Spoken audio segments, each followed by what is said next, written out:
भगवद गीता 13वां अध्याय 28वां श्लोक। समम सर्वेषु भूतेषु तिष्ठन्तं परमेश्वरं विनश्यत्स्व अविनश्यन्तं यः पश्यति स पश्यति। यहाँ भगवान बोल रहे हैं समम सर्वेषु भूतेषु।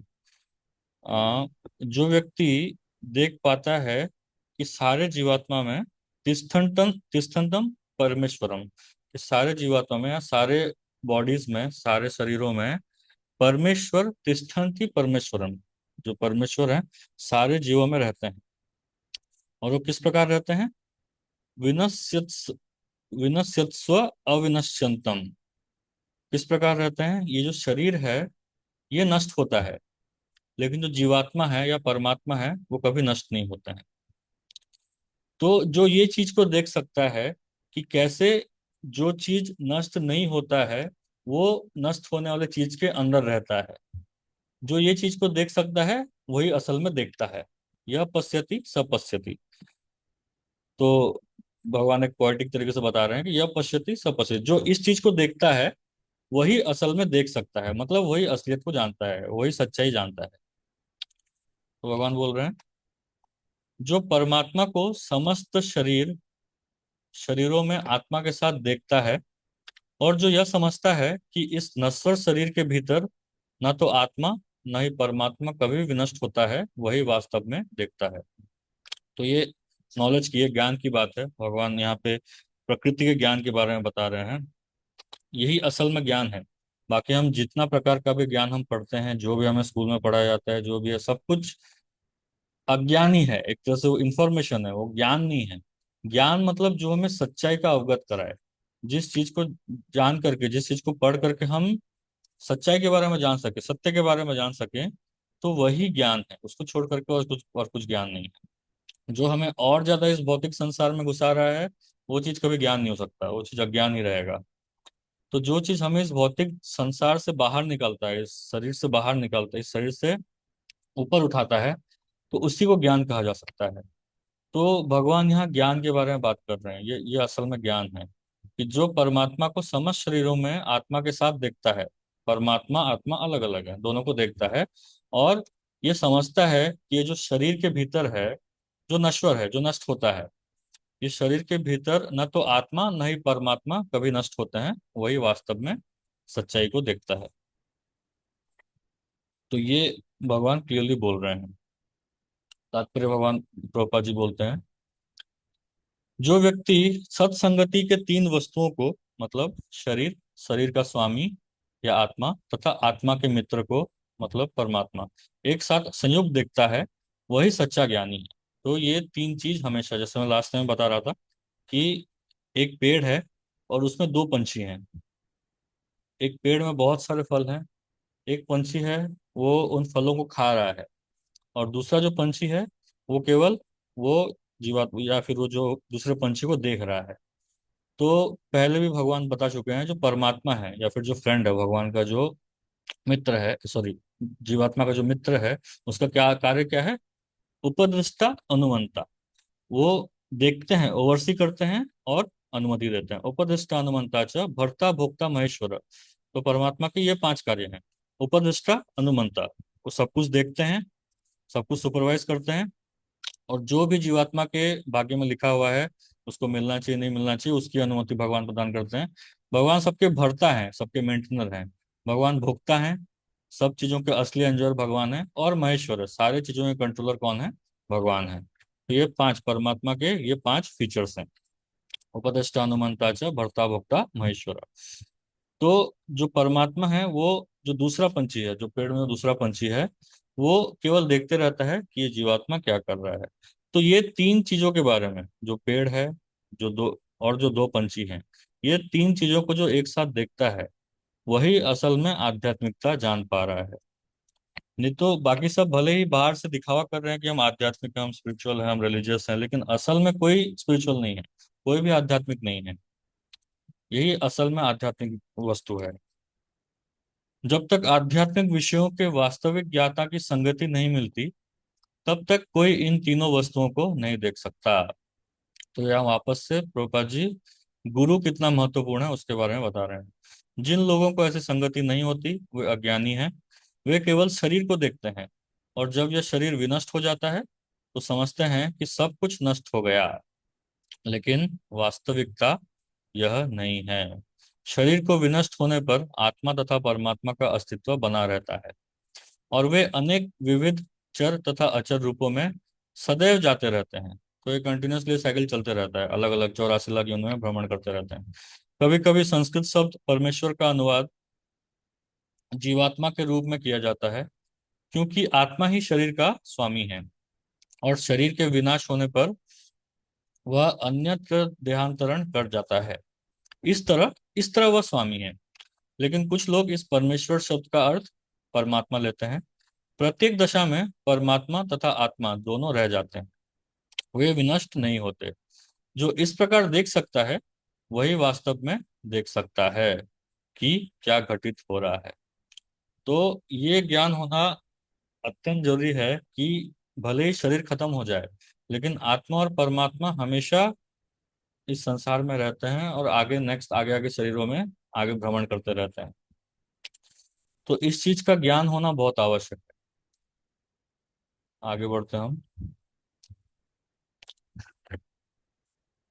और भगवान सिमिलर बताते रहेंगे कि कैसे जीवात्मा और परमात्मा क्षेत्र क्षेत्रज्ञ किस प्रकार एग्जिस्ट करते हैं।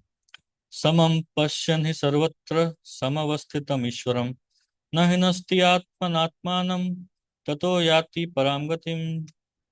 यहाँ भगवान बता रहे हैं कि जो व्यक्ति परमात्मा को सर्वत्र तथा प्रत्येक जीव में समान रूप से वर्तमान दिखता है, वह अपने मन के द्वारा अपने आप को भ्रष्ट नहीं करता। इस प्रकार वह दिव्य गंतव्य को प्राप्त करता है। तो जो परमात्मा और जीव को, जीवात्मा और परमात्मा दोनों को सारे शरीर में देख सकता है, कि एक्चुअल में ये जो शरीर का जो मालिक कौन है, ये जीवात्मा और परमात्मा है। तो जो ऐसे देख सकता है वो अपने मन द्वारा दिए गए विकल्पों से भ्रष्ट नहीं होता है, और वो परम गति को प्राप्त कर सकता है। तो तात्पर्य कोई पढ़ना चाहेंगे?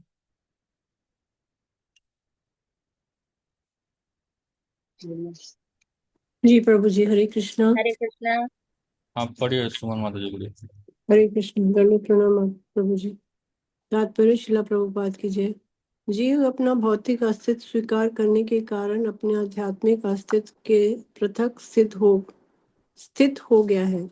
किंतु यदि वे ये समझता है कि परमेश्वर अपने परमात्मा स्वरूप में सर्वत्र स्थित है, अर्थात यदि वह भगवान की उपस्थिति प्रत्येक वस्तु में देखता है, तो वह विघटनकारी विघटनकारी मानसिकता से अपने आप को नीचे नहीं गिराता, और इसलिए वह क्रमश वैकुंठ लोक की ओर बढ़ता जाता है। सामान्यतः मन इंद्रिय तृप्तिकारी कार्यों में लीन रहता है, लेकिन जब वही मन परमात्मा की ओर उन्मुख होता है तो मनुष्य आध्यात्मिक ज्ञान में आगे बढ़ जाता है। हरे कृष्ण। हम्म। तो सिंपल है, भगवान बता रहे हैं कि परमात्मा और जीवात्मा को हर शरीर में देखना चाहिए। हमें देखना चाहिए कि हर शरीर में जो शरीर जो है वो नष्ट होता है, और जीवात्मा और परमात्मा हमेशा एग्जिस्ट करते हैं। और ये हर शरीर में, भले ही इंसान का हो, या कुत्ता का हो, या बिल्ली का हो, या पेड़ का हो, हर शरीर में जीवात्मा और परमात्मा है। उसके कर्म के हिसाब से, उससे उसकी इच्छाओं के हिसाब से उसे उसका ये पर्टिकुलर शरीर मिला हुआ है। नेक्स्ट 30।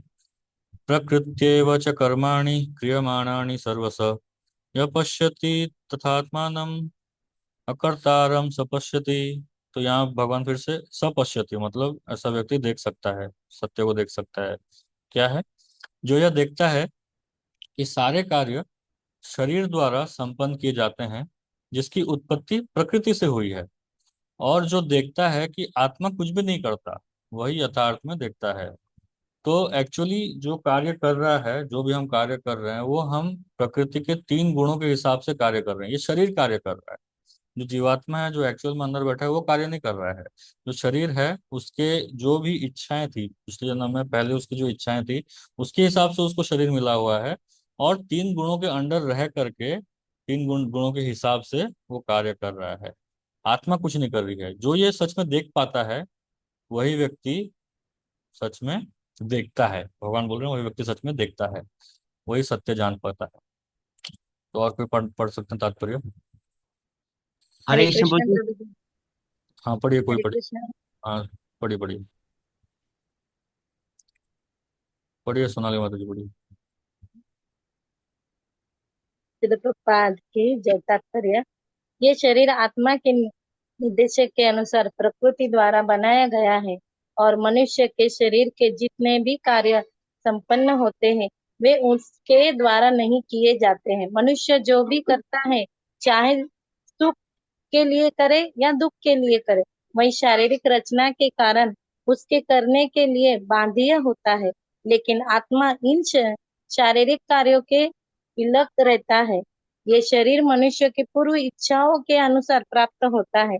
इच्छाओं की पूर्ति के लिए शरीर मिलता है, जिसे वे इच्छा अनुसार कार्य करता है। एक तरह से शरीर एक यंत्र है जिसे परमेश्वर की इच्छाओं की पूर्ति के लिए निर्मित किया गया है। इच्छाओं के कारण ही मनुष्य दुख भोगता है और सुख पाता है। जब जीव के ये यदि दिव्य दृष्टि उत्पन्न हो जाती है तो वही शारीरिक कार्य उत्तक हो जाता है, जिससे ये ऐसी दृष्टि आ जाती है कि वही वास्तविक दृष्टांत है। हाँ तो यहाँ हम देख सकते हैं, भगवान बता रहे हैं, प्रभुपाद जी बता रहे हैं कि जो भी जीवात्मा कर रहा है, जो भी, ये उन लोग के लिए जो भक्ति नहीं करते हैं। तो जो जीवात्मा कार्य कर रहा है, शुद्ध भक्त नहीं है, जो अपना कार्य कर रहा है, वो कार्य किस प्रकार कर रहा है? तीन गुणों के हिसाब से कर रहा है। तीन गुणों के हिसाब से वो अपना कार्य कर रहा है। वो आत्मा जो है स्वयं कार्य नहीं करता है, शरीर के माध्यम से आत्मा कार्य करता है। तो शरीर सारा कार्य कर रहा है और आत्मा सोच रहा है कि मैं सब कुछ कर रहा हूँ, कर्ता मिति मन्यते, मेरे हिसाब से सब कुछ हो रहा है।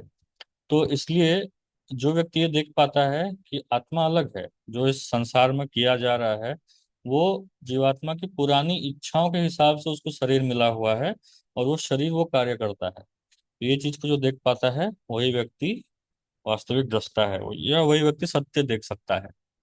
तो ये ऐसे तो बहुत टफ है ये चीज देखना, बट ये लेवल में हमें पहुंचना है। यहाँ तक धीरे धीरे हमें भक्ति करते करते करते ये लेवल तक पहुंचना है। हमें समझना है कि सामने वाला जो कार्य कर रहा है वो तो प्रकृति के अनुसार कार्य कर रहा है। तो तीन गुणों के हिसाब से वो अपना कार्य कर रहा है। उसका उसमें पिछले जन्म से उसने जो डिजायर किया था उसके हिसाब से वो कार्य कर रहा है। तो आगे,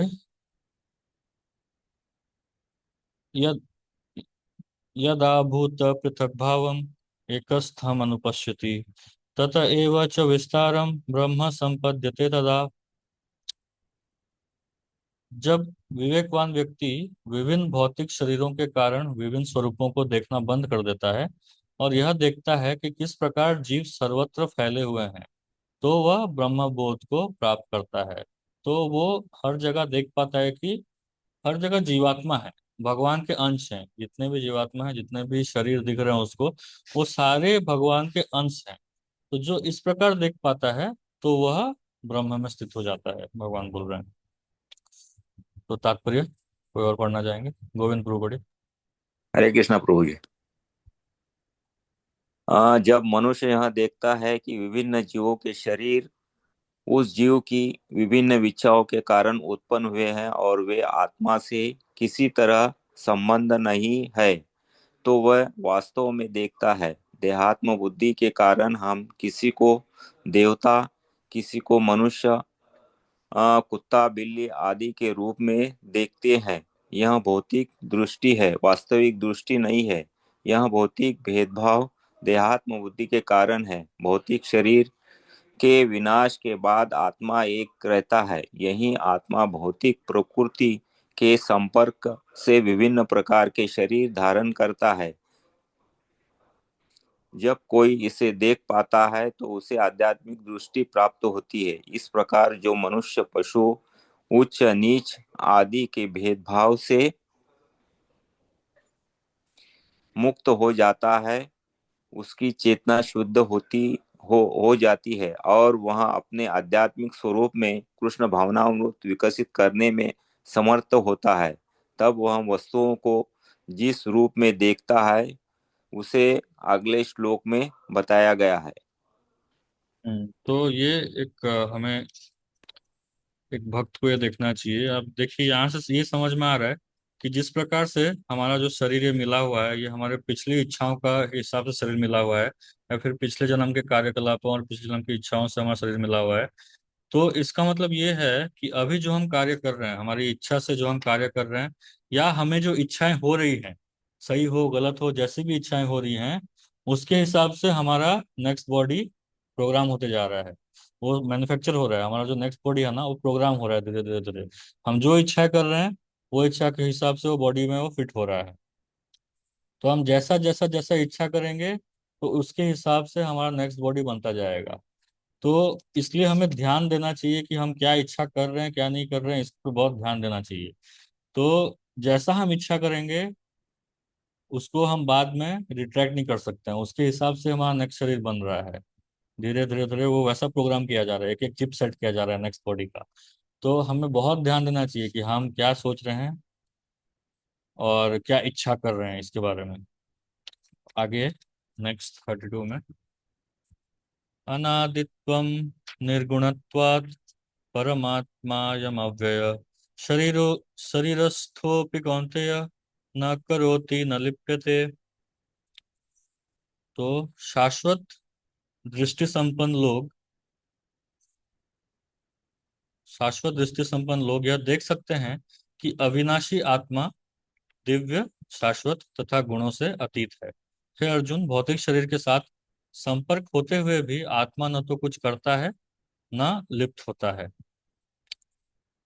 तो ये आत्मा का पोजीशन है, ये जीवात्मा का पोजीशन है। वो हमें, वो शाश्वत है, वो दिव्य है और गुणों के ऊपर है। लेकिन जो शरीर है, ना ही वो दिव्य है और नश्वर है, शाश्वत नहीं है, नश्वर है, और तीनों गुणों के अधीन है, अतीत नहीं है। तो तात्पर्य छोटा सा मैं पढ़ लेता हूँ। ऐसा प्रतीत होता है कि जीव उत्पन्न होता है क्योंकि भौतिक शरीर का जन्म होता है, लेकिन वास्तव में जीव शाश्वत है। वह उत्पन्न नहीं होता और शरीर में स्थित रहकर भी वह दिव्य तथा शाश्वत रहता है। इस प्रकार वह विनष्ट नहीं किया जा सकता। वह स्वभाव से आनंदमय है। वह किसी भौतिक कार्य में प्रवृत्त नहीं होता। अतएव भौतिक शरीरों के साथ उसका संपर्क होने से जो कार्य संपन्न होते हैं, वे उसे लिप्त नहीं कर पाते। तो ये जीवात्मा का एक्चुअल पोजीशन है। उसको ये सबसे, ये सबके अधीन नहीं है। वो शाश्वत है। जीवात्मा आ, दिव्य है और तीन गुणों के ऊपर है। यथा सर्वगतम सूक्ष्म सूक्ष्माद् आकाशम न उपलिप्यते सर्वत्रावस्थितो देहे तथात्मा न उपलिप्यते। तो यहाँ भगवान एक एग्जांपल दे रहे हैं कि जैसे आकाश जो है, अपने सूक्ष्म होने के कारण, जिस प्रकार आकाश सर्वव्यापी है और सूक्ष्म है, इस पर सूक्ष्म होने के कारण बाकी सब में है। जैसे पानी में है, अग्नि में है, सब में है, लेकिन फिर भी आकाश का अपना अलग एंटिटी बना रहता है। उसी प्रकार जो जीवात्मा है, उसका भले ही वो हर जगह है, हर शरीर में, अलग अलग शरीर में है, लेकिन उसका अपना आइडेंटिटी हमेशा बना हुआ है। यद्यपि आकाश सर्वव्यापी है, किंतु अपनी सूक्ष्म प्रकृति के कारण किसी वस्तु से लिप्त नहीं होता। इसी तरह ब्रह्म दृष्टि में स्थित आत्मा शरीर में स्थित रहते हुए भी शरीर से लिप्त नहीं होता। तात्पर्य, वायु जल, कीचड़, मल तथा अन्य वस्तु में प्रवेश करती है, फिर भी वह किसी वस्तु से लिप्त नहीं होती। तो ये बहुत अच्छा एग्जाम्पल है, इसको ध्यान रखिएगा। ये सब जो भी दिख रहा है ना, ये तो खुद के एप्लीकेशन के लिए भी है, ये हमें इस पोजीशन में आना है। सब प्रचार के लिए बहुत अच्छे अच्छे श्लोक हैं। कोई अगर, सबसे पहला चीज हमें यही प्रचार करना चाहिए लोगों कि हम जीवात्मा नहीं, और सॉरी, हम शरीर नहीं, हम जीवात्मा है, और हमारा अंत कभी नहीं होता है। शरीर का अंत होता है और हमारा अंत कभी नहीं होता है। तो उसको सपोर्ट करने के लिए ये सारे श्लोकस हैं।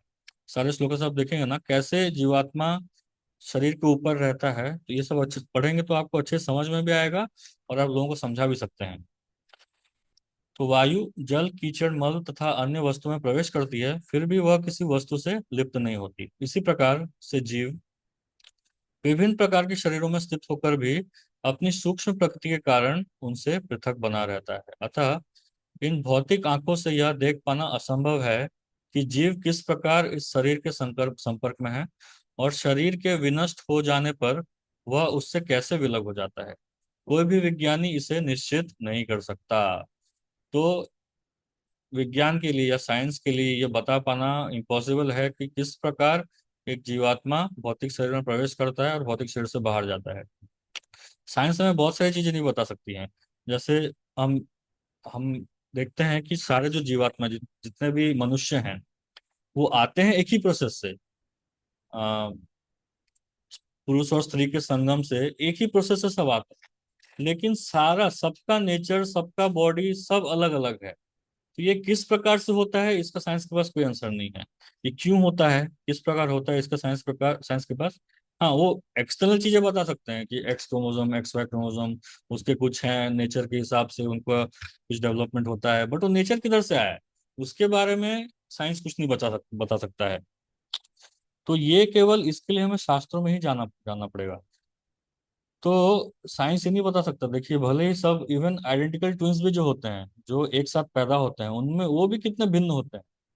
साइंस ये नहीं बता सकता कि किस प्रकार से इनमें अलग अलग क्वालिटीज आ रहे हैं, वो नहीं बता सकता है। तो उसके लिए आपको भगवत गीता पढ़ना पड़ेगा। भगवान यहाँ क्लियरली बता रहे हैं कि कैसे जीवात्मा अपनी अलग अलग इच्छाओं से उसको अलग अलग शरीर प्राप्त होता है। तो उसके लिए हमें शास्त्रों का सहायता ही लेना पड़ेगा। आप साइंस से हर चीज को या साइंस या लॉजिक से हर चीज को नहीं जान सकते हैं। इसके लिए इसी के लिए प्रभुपाद जी बोलते हैं कि एक आध्यात्मिक गुरु का होना बहुत आवश्यक है। और आध्यात्मिक गुरु हमें समझा सकता है कि क्या सही है क्या गलत है। उनके हिसाब से हम सेवा करेंगे उनके हिसाब से चलेंगे तो सही और गलत का जो ज्ञान हमें बहुत आसानी से चुटकियों में मिल जाएगा। नहीं तो हम सालों तक परिश्रम करते रहेंगे कुछ हमें पता नहीं चलने वाला है। तो अतः इन भौतिक आंखों से यह देख पाना असंभव है कि जिस जीव किस प्रकार इस शरीर के संपर्क में है और शरीर के विनष्ट हो जाने पर वह उससे कैसे विलग हो जाता है। कोई भी विज्ञानी इसे निश्चित नहीं कर सकता। तो वो बात यहाँ क्लियरली बोल रहे हैं। आगे, यथा प्रकाशति एक कृत्स्नम लोकम इमं रवि क्षेत्रम क्षेत्री तथा कृत्स्नम प्रकाशयति भारत। हे भरत पुत्र हे भरतवंशी, जिस प्रकार सूर्य अकेले इस सारे ब्रह्मांड को प्रकाशित करता है उसी प्रकार शरीर के भीतर स्थित एक आत्मा सारे शरीर को चेतना से प्रकाशित करता है। तो यहाँ भगवान एक बहुत सुंदर एग्जाम्पल दे रहे हैं, बहुत सुंदर उदाहरण दे रहे हैं कि जिस प्रकार सूर्य एक जगह रहता है लेकिन पूरे ब्रह्मांड में उसका प्रकाश फैला हुआ है, उसी प्रकार जीवात्मा शरीर के एक पर्टिकुलर हिस्से में रहकर भी पूरे शरीर में चेतना फैला देता है। तो तात्पर्य रूपा जी बहुत अच्छे से बताएंगे। कोई पढ़ सकते हैं तात्पर्य। हरे कृष्ण प्रभु जी, दंडवत प्रणाम। पढ़िए। चेतना के संबंध में अनेक मत है। यहाँ पर भगवत गीता में सूर्य तथा धूप का उदाहरण दिया गया है। जिस प्रकार सूर्य एक साथ पर स्थित रहकर ब्रह्मांड को आलोकित करता है, उस तरह आत्मा रूप सूक्ष्म कण कण शरीर के हृदय में स्थित रहकर चेतना द्वारा सारे शरीर को आलोकित करता है। इस प्रकार चेतना ही आत्मा का प्रमाण है। जिस तरह धूप या प्रकाश सूर्य की उपस्थिति का प्रमाण है होता है, जब शरीर में आत्मा वर्तमान रहता है तो सारे शरीर में चेतना रहती है। किंतु जो ही शरीर से आत्मा चला जाता है तो ही चेतना लुप्त हो जाती है। इस बुद्धिमान व्यक्ति सुगमता से समझ समझा सकता है। अतएव चेतना पदार्थ के सहयोग से नहीं बनी होती। यह जीव का लक्षण है। जीव की चेतना यद्यपि गुणात्मक रूप से परम चेतना से अभिन्न है, किंतु परम नहीं है, क्योंकि एक शरीर की चेतना दूसरे शरीर से संबंधित नहीं होती है। लेकिन परमात्मा जो आत्मा के सखा रूप में समस्त शरीरों में स्थित है, समस्त शरीरों के प्रति सचेष्ट रहते हैं। परम चेतना तथा व्यष्टि चेतना में यही अंतर है। हाँ हरे कृष्णा। तो यहाँ पे वही एग्जांपल दिया जा रहा है कि जिस प्रकार सूर्य है, सूर्य एक जगह रह करके भी हर जगह अपना प्रकाश फैला रहा है, उसी तरह जीवात्मा जो है एक जगह रहता है, हृदय में रहता है। प्रभुपाद जी बोल रहे हैं कि हृदय में उसका वास रहता है, एक जगह रह करके एक छोटा सा, जिसका जो साइज है वो बताया गया है कि बालक केसक शतभागस्य, जो बाल का जो टिप है, बाल का जो कोना है, सबसे ऊपर का जो चोटी है, उसका 10,000वां हिस्सा। 10,000, अगर बाल के टिप को अगर 10,000 हिस्से में बांट दें तो आत्मा का साइज उतना है। तो वो छोटा सा चीज हमारे हृदय में रह करके, मतलब हम जो है हृदय में रह करके पूरे शरीर को चलाते हैं। तो जैसे पहले ही बताया गया, ये शरीर एक मशीन के समान है। तो जैसे एक कार होता है, तो कार या ट्रक होता है, तो ट्रक भले ही बहुत बड़ा हो, ये ट्रेन बहुत बड़ा हो, बहुत बड़ा ट्रेन हो, बहुत बड़ा यंत्र हो, लेकिन उसको चलाने वाला एक छोटा सा आदमी रहता है। वो आदमी जब तक नहीं बैठता, उसको ऑपरेट नहीं करता, तब तक ट्रेन चल नहीं सकता है।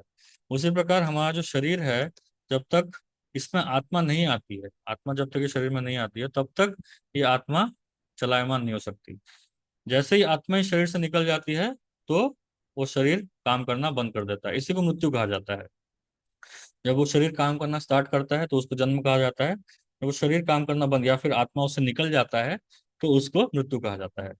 तो यही ये ये ज्ञान है, ये आत्मा किस प्रकार रहता है, ये चेतना किस प्रकार हमारे शरीर में रहती है। तो चेतना है, वो दिखाता है कि शरीर में आत्मा है। चेतना आत्मा के प्रेजेंस का प्रतीक है, आत्मा की उपस्थिति का प्रतीक है। तो यहाँ पे रूपा जी और बता रहे हैं कि जैसे जीवात्मा है, वो हर अलग अलग शरीर में अलग अलग जीवात्मा है और सबका अलग अलग नेचर है। लेकिन जो परमात्मा है वो हर आत्मा में स्थित है, हर जीवात्मा के साथ स्थित है, और सबके बारे में जानते हैं। जो जीवात्मा है वो केवल एक शरीर के बारे में जानता है, लेकिन परमात्मा सारे शरीरों के बारे में जानते हैं। तो यही परमात्मा और जीवात्मा में अंतर है। तो ये सब आप लोग ध्यान से सुनिए, ध्यान से वापस पढ़िएगा भी, क्योंकि यही फर्क है इस्कॉन में और बाकी संस्थाओं में। यही फर्क है कि यहाँ सबसे पहले आत्मा और शरीर का फर्क समझा जाता है। जब तक हम आत्मा शरीर का फर्क नहीं समझेंगे, तब तक हम आध्यात्मिक आध्यात्मिक में आगे बढ़ नहीं सकते हैं। तब तक हम आध्यात्मिक है ही नहीं, तब तक हम भौतिक ही हैं।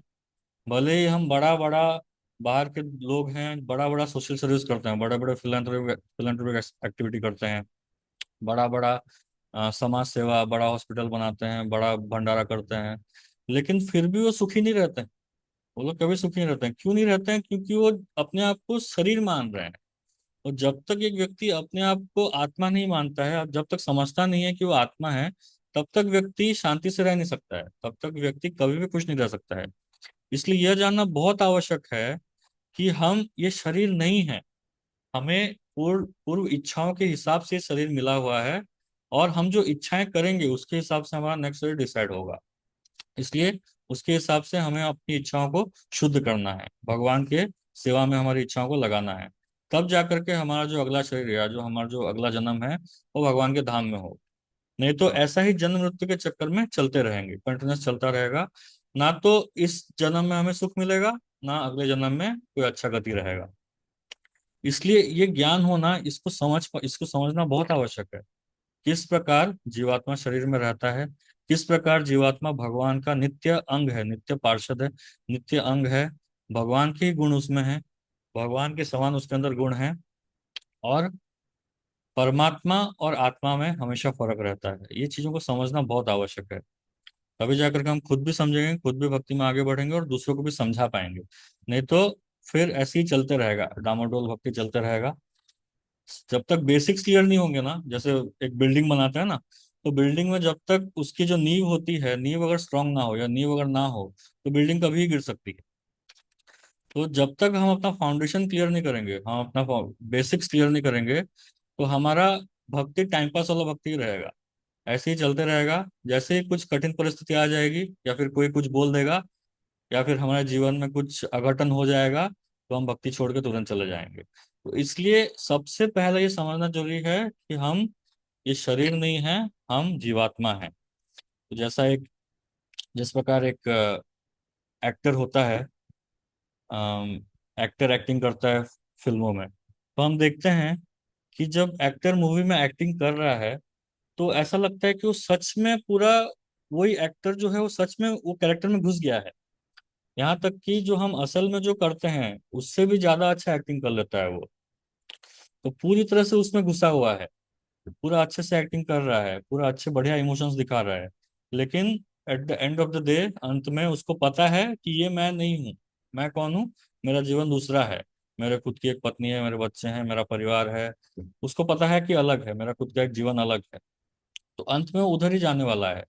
तो इसलिए हमें भी उसी एक्टर के समान, जो भी हमें रोल मिला हुआ है, पति हो, पत्नी हो, माता पिता हो, किसी का पुत्र हो, पुत्री हो, या फिर कहीं भी जॉब कर रहे हैं, तो वो रोल को अच्छे से निभाना चाहिए, अच्छे से, बहुत अच्छे से निभाना चाहिए। लेकिन बैक ऑफ द माइंड ये याद रहना चाहिए कि हम भगवान के नित्य दास हैं।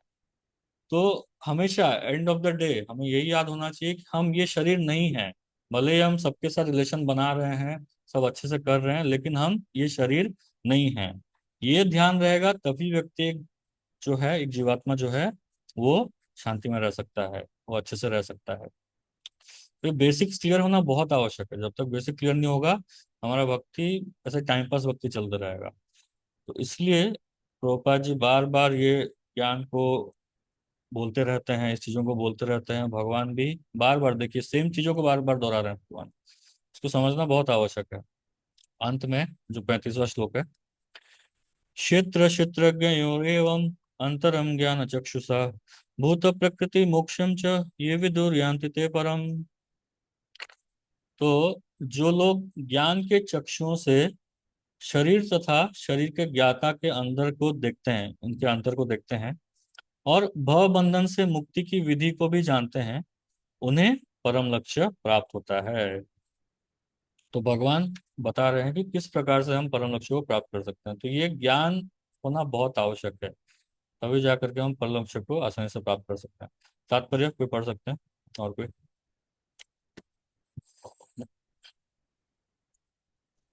हरे कृष्ण प्रभु जी। हाँ, पढ़िए।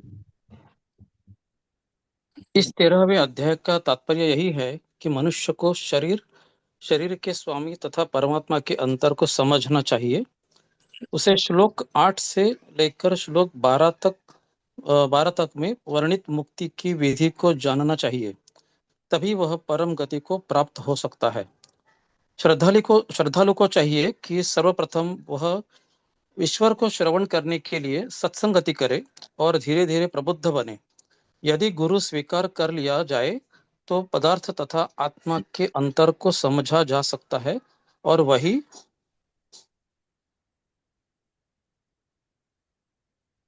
अग्रिम आत्म साक्षात्कार के लिए शुभारंभ बन जाता है। गुरु अनेक प्रकार के उपदेशों से अपने शिष्यों को देहात्म बुद्धि से मुक्त होने की शिक्षा देता है।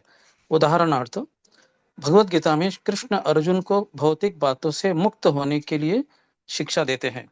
मनुष्य यह तो समझ सकता है कि यह शरीर पदार्थ है और इसे 24 तत्वों में विश्लेषित किया जा सकता है। शरीर स्थूल अभिव्यक्ति है और मन तथा मनोवैज्ञानिक प्रभाव सूक्ष्म अभिव्यक्ति है। जीवन के लक्षण इन्हीं तत्वों की अंतःक्रिया तथा विकार है, किंतु इनसे भी ऊपर आत्मा और परमात्मा है। आत्मा तथा परमात्मा दो है। यह भौतिक जगत आत्मा तथा 24 तत्वों के संयोग से कार्यशील है।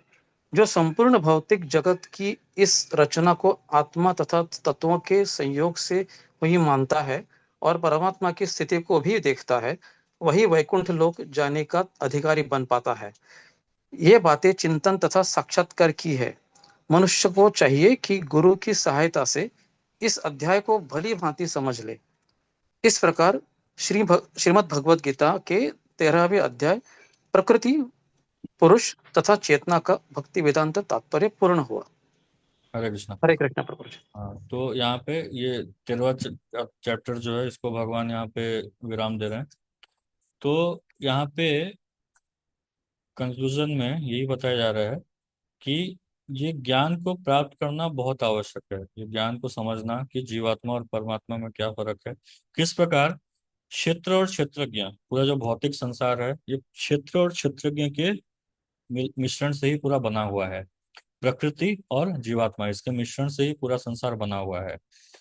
तो इस चीज को समझना, और विशेष करके ज्ञान के जो 20 एलिमेंट्स है, श्लोका नंबर 8 से 12 में जो भगवान बताते हैं, ज्ञान के 20 अलग अलग एलिमेंट्स, तो उनको जानना और उनके हिसाब से कार्य करना बहुत आवश्यक है। तो एक बार हम उनको फिर से देख लेते हैं।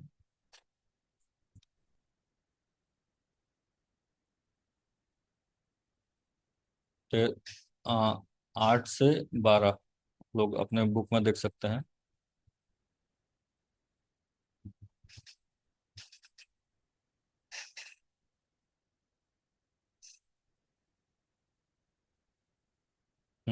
ये 8 से 12 श्लोक है। ये जो 20 एलिमेंट्स हैं, भगवान बोलते हैं कि यही 20 ज्ञान है, इसको छोड़ करके और कुछ भी ज्ञान नहीं है। तो क्या है?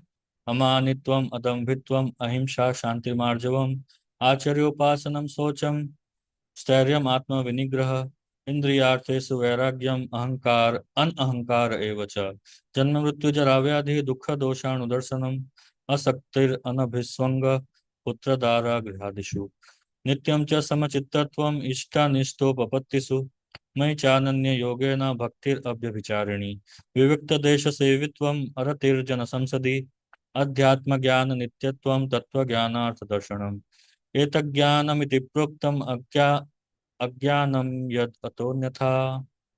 तो ये 20 चीजें भगवान गिनाते हैं, ये 20 चीजें ही ज्ञान है। इसके बारे में ही हमें जानने का प्रयास करना चाहिए और इसके इन्हीं को अपने जीवन में उतारना चाहिए। तो क्या क्या है? अमानित्वम, अदम्भित्वम, विनम्रता, दंभहीनता, अहिंसा, सहिष्णुता, सरलता, प्रामाणिक गुरु के पास जाना, पवित्रता, स्थिरता, आत्मसंयम, इंद्रिय तृप्ति के विषयों का परित्याग, अहंकार का अभाव, जन्म मृत्यु वृद्धावस्था तथा रोग के दोषों की अनुभूति, यही वास्तविक में दोष है।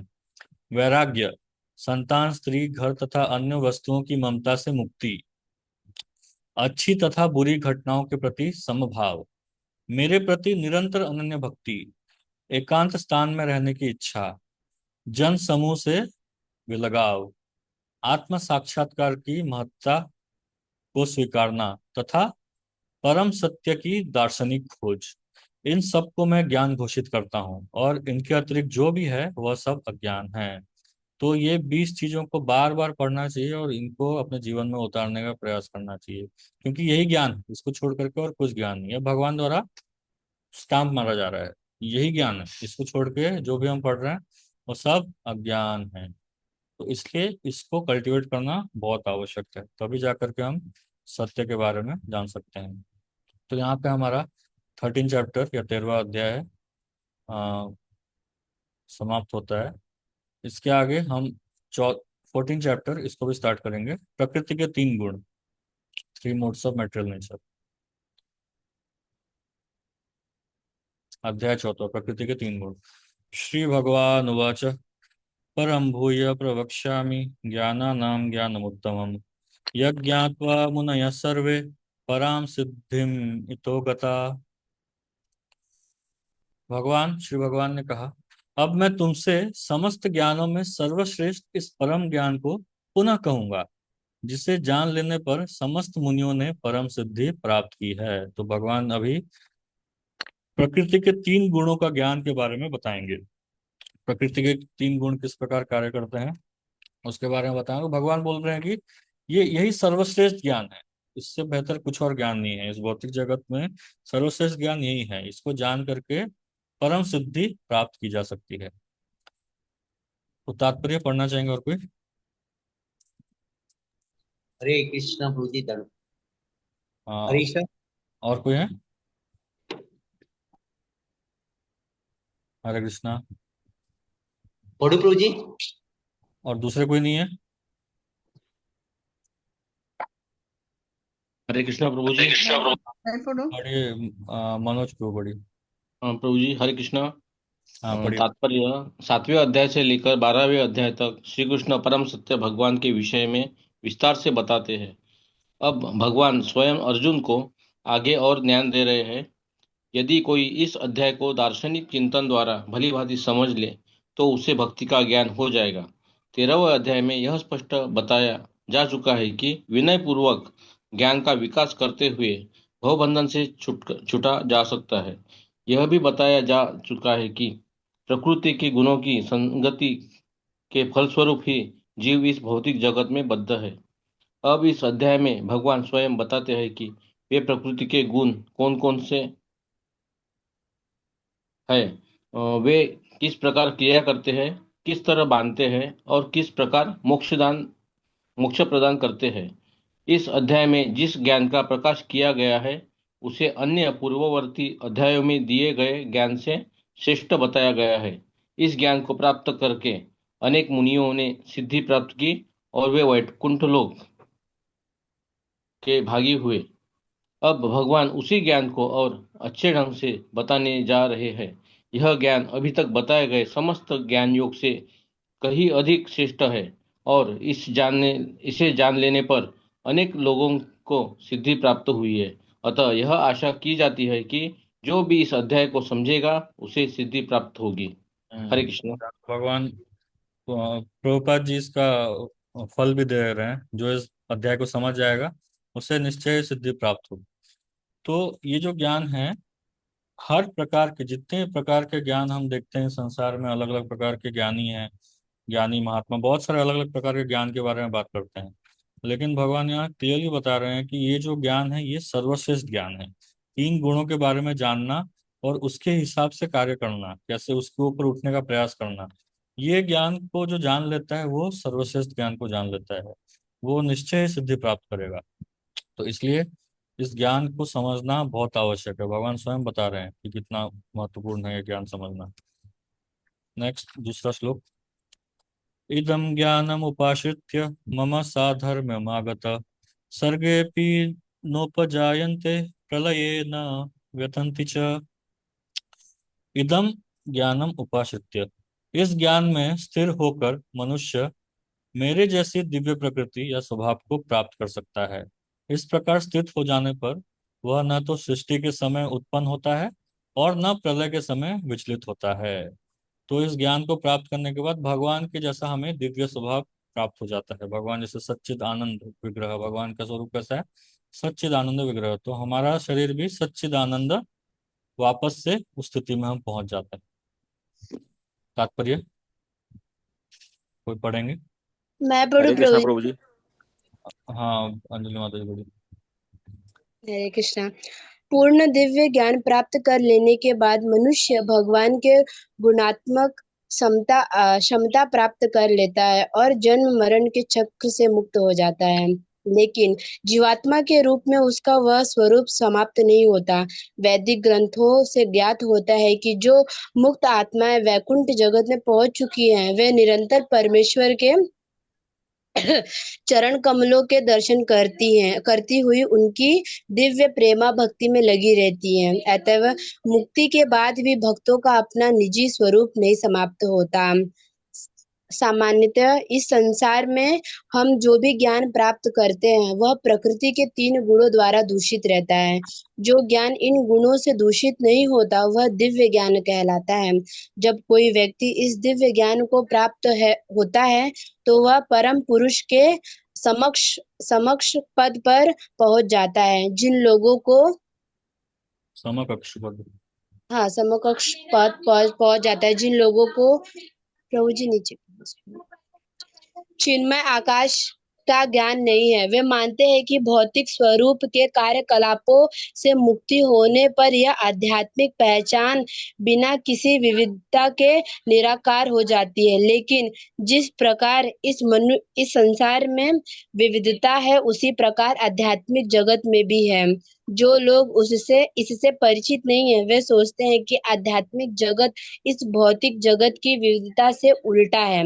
लेकिन वास्तव में होता है कि आध्यात्मिक जगत चिन्मय आकाश में मनुष्य को आध्यात्मिक रूप प्राप्त होता है। वहाँ के सारे कार्यकलाप आध्यात्मिक होते हैं और और यह आध्यात्मिक स्थिति भक्ति में जीवन कहलाती है। यह वातावरण अदूषित होता है और यहाँ पर व्यक्ति गुणों की दृष्टि से परमेश्वर के समकक्ष होता है। ऐसा ज्ञान प्राप्त करने के लिए मनुष्य को समस्त आध्यात्मिक गुण उत्पन्न करने होते हैं। जो इस प्रकार से आध्यात्मिक गुण उत्पन्न कर लेता है वह भौतिक जगत के सृजन या उसके विनाश से प्रभावित नहीं होता है। हरे कृष्ण। तो यहाँ प्रभुपाद जी जो हैं एक ग्लिम्स दे रहे हैं, एक झांकी दे रहे हैं कि आध्यात्मिक जगत कैसा होता है। तो भगवान बोल रहे हैं कि जो इस ज्ञान को प्राप्त कर लेता है, जो इस ज्ञान में स्थित हो जाता है, जो समझ लेता है कि हाँ, ये शरीर है, ये तीन गुणों के हिसाब से कार्य कर रही है, और जो जीवात्मा जो मैं हूँ ये तीन गुणों से ऊपर हूँ। भगवान की जो शक्ति है, बहिरंगा शक्ति, उससे ऊपर हूं मैं तटस्थ शक्ति मानता हूँ, भगवान की बहिरंगा शक्ति से ऊपर हूं मैं। और आ, जो इस स्थिति में आ जाता है, जो इस स्थिति में इस ज्ञान को प्राप्त कर लेता है, वो भगवान के स्वभाव को या भगवान के धाम में जाने के योग्य बन जाता है। तो भगवान के धाम में जाने के बाद क्या करता है, तो वहां भी यहाँ जितने वैरायटी हैं उससे कहीं ज्यादा वैरायटी उस आध्यात्मिक जगत में है। जो प्राय जो लोग हैं सोचते हैं इस संसार में जो वैरायटी है, जो वैराइटेडनेस है, उससे परेशान हो जाते हैं। लोगों के अलग अलग स्वभाव से लोग परेशान हो जाते हैं। इसका स्वभाव वैसा, उसका स्वभाव वैसा, उससे डील कर करके लोगों की मति पूरा भ्रष्ट हो जाती है। तो इसलिए वो सोचते हैं कि जो आध्यात्मिक जगत अगर है भी, तो वहां पे कोई वैरायटी नहीं होगा, वहां शांति ही शांति है। वहां कोई शांति नहीं है, वहां हमें भगवान की सेवा है, भर भर के भगवान की सेवा में लगना है। तो वहां जो वैरायटी है वो यहाँ से भी ज्यादा है। भगवान कृष्ण को, भगवान Krishna loves variety, Krishna loves variety. तो भगवान कृष्ण को वैरायटी बहुत पसंद है। तो इस भौतिक जगत में जितना वैरायटी हम देखते हैं, उससे कहीं ज्यादा वैरायटी में भगवान वहाँ सेवा लेते हैं भक्तों से। तो भक्तों की अलग अलग इच्छाएं होती है भगवान को सेवा करने की। जैसे यहाँ भौतिक जगत में हमारी अलग अलग इच्छाएं होती है एंजॉय करने की, वह वैसे ही आध्यात्मिक जगत में भगवान को सेवा करने की अलग अलग प्रकार की इच्छाएं भक्तों की होती हैं। तो उसी प्रकार से भगवान अलग अलग माध्यम से अलग अलग भक्तों से सेवा लेते रहते हैं। तो वहाँ जो आध्यात्मिक जगत है वो पूरा वैरायटी से भरा हुआ है। जो प्राय जो लोग हैं, जो निराकारवादी हैं, क्योंकि वो परेशान हो गए हैं, ये वैरायटी से परेशान हो गए हैं, इसलिए वो सोचते हैं कि जब हम मुक्त हो जाएंगे तो सारा वैरायटी खत्म हो जाएगा, हम ओम शांति शांति से बैठे रहेंगे एक जगह में। ऐसा नहीं है। तो जीवात्मा है हमेशा भगवान, अगर वो मुक्त हो जाता है, अगर वो इस ज्ञान को प्राप्त कर लेता है, तो वो भगवान की सेवा में निरंतर लग जाता है। तो ऐसा जो व्यक्ति है, भगवान ने बोल रहे हैं, प्रभुपाद जी लास्ट बोलते हैं, जब ये भौतिक जगत में सृजन होता है, क्रिएशन होता है या डिस्ट्रक्शन होता है, तो उससे उसको फर्क नहीं पड़ता है। इसका मतलब ना जन्म से, किसी के जन्म से वो बहुत खुश हो जाता है, ना किसी की मृत्यु से वो दुखी हो जाता है। तो भले ही अपने परिवार वाले ही क्यों ना हो, भले ही ना ही किसी के जन्म से बहुत ज्यादा खुश हो जाता है, ना ही किसी की मृत्यु से बहुत ज्यादा दुखी हो जाता है। तो ऐसा जो व्यक्ति है वो जानता है कि जीवात्मा जो है वो प्रकृति के ऊपर है, वो उसके इच्छाओं के हिसाब से उसको उसका अगला शरीर मिलने वाला है। तो एक और श्लोक हम पढ़ेंगे, फिर आज का विराम देंगे क्लास। मम योनिर्महद् ब्रह्म तस्मिन् गर्भ दधाम्यहम् संभव सर्वभूतानां ततो भवति भारत। हे भरत पुत्र, हे भरतवंशी, ब्रह्म नामक समग्र भौतिक वस्तु जन्म का स्रोत है, और मैं इसी ब्रह्म को गर्भस्थ करता हूँ। मम योनिर्महद् ब्रह्म तस्मिन् गर्भ ददाम्यहम्, जिससे समस्त जीवों का जन्म संभव होता है। तो भगवान की वजह से ही सारे जीवात्मा मतलब इस संसार में आ पाते हैं। तात्पर्य कोई पढ़ना चाहेंगे? मैं पढ़ूं प्रभु हरे जी? कृष्णा प्रभु जी।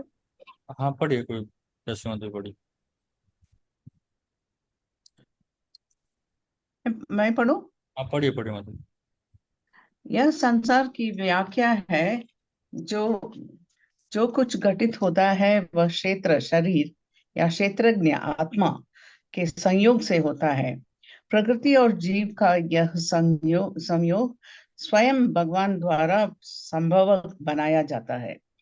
महत तत्व ही समग्र ब्रह्मांड का संपूर्ण कारण है और भौतिक कारण की समग्र वस्तु, जिसमें प्रकृति की तीनों गुण रहते हैं, कभी कभी ब्रह्म कहलाती है। परम पुरुष इसी समग्र वस्तु को गर्भस्थ करते हैं, जिससे असंख्य ब्रह्मांड संभव हो सके है। वैदिक साहित्य में मुंडक उपनिषद 1:9 इस समग्र भौतिक वस्तु को ब्रह्म कहा गया है। तस्मात् एतद् ब्रह्म नाम रूप मंत्रम ये च जायते। परम पुरुष इस ब्रह्म को जीवों के बीजों के साथ गर्भस्थ करता है। पृथ्वी जल अग्नि वायु आदि 24 तत्व भौतिक शक्ति है और वे महद ब्रह्म अर्थात भौतिक प्रकृति के अवयव है। जैसा कि 7वें अध्याय में बताया जा चुका है कि इसमें इससे परे इस एक अन्य परा प्रकृति जीव होती है। भगवान का इच्छा है यह परा प्रकृति भौतिक अपरा प्रकृति में मिला दी जाती है, जिसके बाद इस भौतिक प्रकृति के सारे जीव उत्पन्न होते हैं। बिच्छू अपने अंडे घान के ढेर में देती है और कभी कभी वह कहा जाता है कि बिच्छू घान में उत्पन्न हुई धान में उत्पन्न हुई, लेकिन धान बिच्छू के जन्म का कारण नहीं। वास्तव में अंडे माता बिच्छू ने दिए थे। इसी प्रकार भौतिक प्रकृति जीवों के जन्म का कारण नहीं होती। बीज भगवान द्वारा प्रदत्त होता है और वे प्रकृति से उत्पन्न होते प्रतीत होते हैं। इस तरह प्रत्येक जीव को उसके पूर्व कर्मों के अनुसार भिन्न शरीर प्राप्त होते हैं, जो इस भौतिक प्रकृति द्वारा रचित होता है, जिसके कारण जीव अपने पूर्व कर्मों के अनुसार सुख या दुख भोगता है। इस भौतिक जगत के जीवों के समस्त अभिव्यक्तियों के कारण भगवान है। हरे कृष्ण। हरे कृष्ण। यहाँ पे प्रभुपाद जी एक बहुत सुंदर एग्जांपल दे रहे हैं। जैसे एक बिच्छू होता है, कई बार गांव में अगर आप देखेंगे तो गांव में जब चावल के ढेर होते हैं, धान के जो ढेर होता है, उसमें कई बार ऐसा होता है कि वहां से बिच्छू प्रकट हो जाता है, अपने आप ही बिच्छू प्रकट हो जाता है, स्कॉर्पियन प्रकट हो जाता है। तो कई लोग जो मूर्ख होते हैं, जो ऊपर से देखते हैं, वो कहते हैं कि जो बिच्छू है, बिच्छू धान से निकलता है, धान से पैदा होता है, बिच्छू धान से पैदा होता है। लेकिन ऐसा नहीं है, क्योंकि पहले से कोई माता बिच्छू ने आकर के वहां अंडे दिए थे, इसलिए जा करके वहां से वो बिच्छू निकल रहे हैं। तो उसी प्रकार जो अ, लोग बोलते हैं ना कि this is creation of nature, प्रकृति द्वारा क्रिएट किया गया है। प्रकृति कुछ क्रिएट नहीं करती है, प्रकृति को भगवान ने क्रिएट किया है। तो 24 तत्व है, महतत्व है, 24 तत्व है, ये सबको भगवान ने क्रिएट करके रखा हुआ है।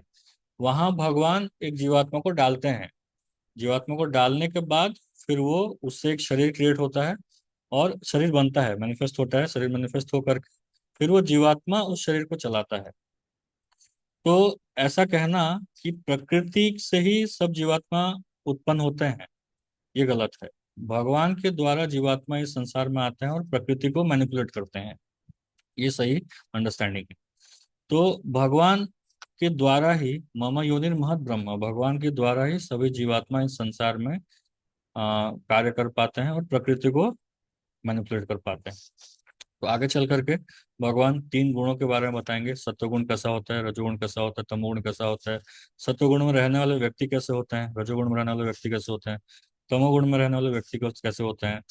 अभी आगे चल करके सारे के सारे के 15 अध्याय को छोड़ दीजिए, बाकी हर जगह भगवान केवल 3 गुणों के बारे में ही चर्चा करेंगे। किस प्रकार से 3 गुण कार्य करते हैं, अन्न कैसे 3 गुणों का होता है, यज्ञ दान तप ये किस प्रकार से 3 गुण के होते हैं, हमारा मन कैसे सत्व गुण में रहना चाहिए, मन मन आ, मन वाणी और शरीर, इसकी तपस्या कैसी होती है। तो ये सब गुणों के बारे में भगवान अभी डिटेल में चर्चा करेंगे। तो अभी और इंटरेस्टिंग होने वाला है धीरे धीरे। और ये ज्ञान को समझना बहुत आवश्यक है। जब तक ये ज्ञान को हम नहीं समझेंगे तब तक हम भक्ति अच्छे से नहीं कर पाएंगे। हम बस अपने मन के हिसाब से कुछ मन धड़ंग भक्ति कर रहे हैं।